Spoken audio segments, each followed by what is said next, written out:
Samsung's newest S Pen toting beast has been unveiled at the January Unpacked event.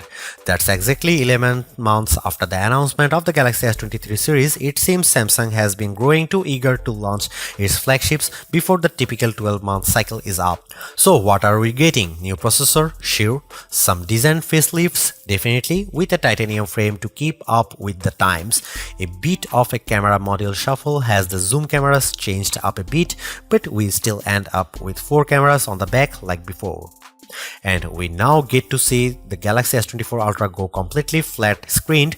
There's just ever so slight arc at the edge of it, so it fuses into the frame seamlessly. Samsung has been reducing the edge curve over the past few years.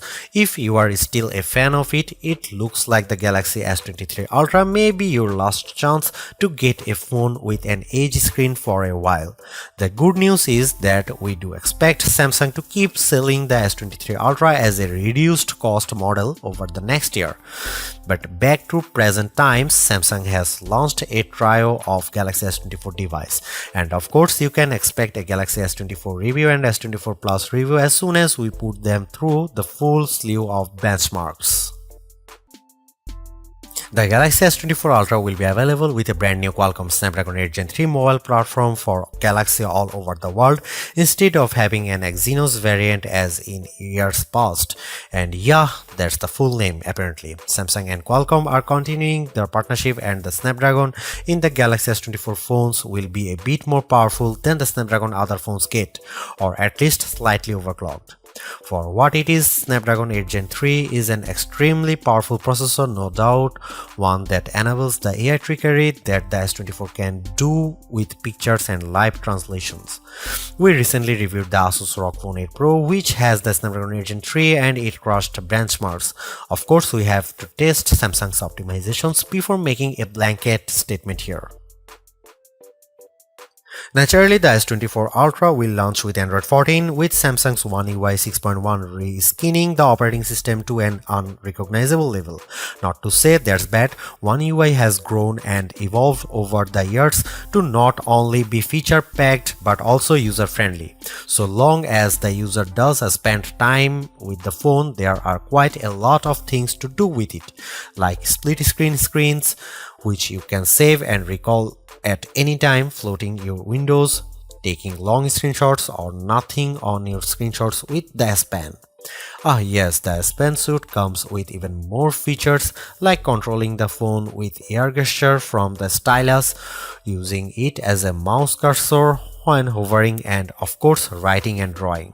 With One UI 6.1, we get the following AI features: Live Translate during a phone call, Chat Assist in Samsung Keyboard, Generative Photo Editing, Circle to Search with Google, Note Assist will summarize notes, format messy notes, summarize voice recordings from recorder. We are curious to see if these AI features will expand throughout the year and if they will trickle down to older Galaxy phones.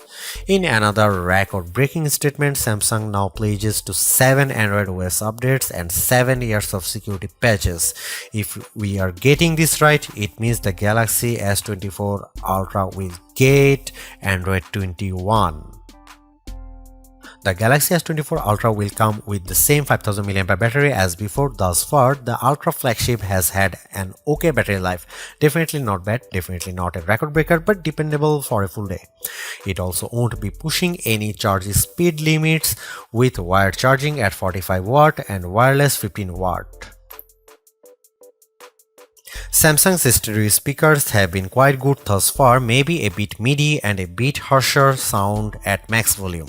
The Z Fold phones have been sounding great, which showed that the Ultra flagships still have a bit of work to do there, but special constraints probably play a role.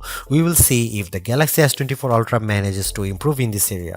As far as haptics go, the S24 Ultra we tried out felt pretty much like the S23 series, clicky, strong, responsive.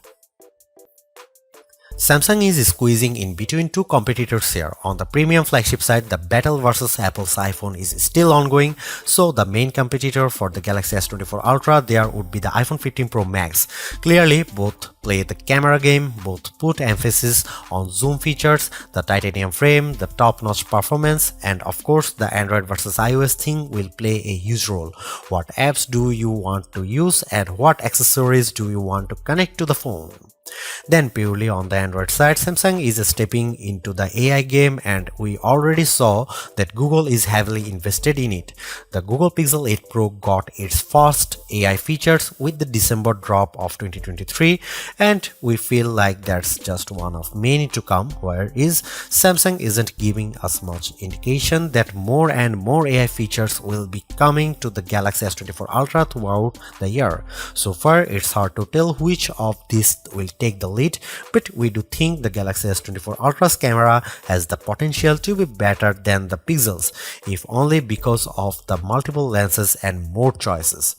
Lastly, we can squeeze in a pure performance competitor. The recently released ROG Phone 8 Pro has the Snapdragon 8 Gen 3 chip inside, comes with insane storage and RAM numbers, and will be the Android phone to beat in terms of performance.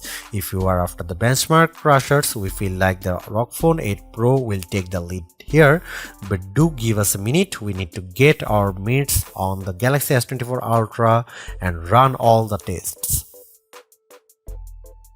Currently, our expectations for the Galaxy S24 Ultra are that it will be a very good phone with powerful hardware, good camera and dependable battery.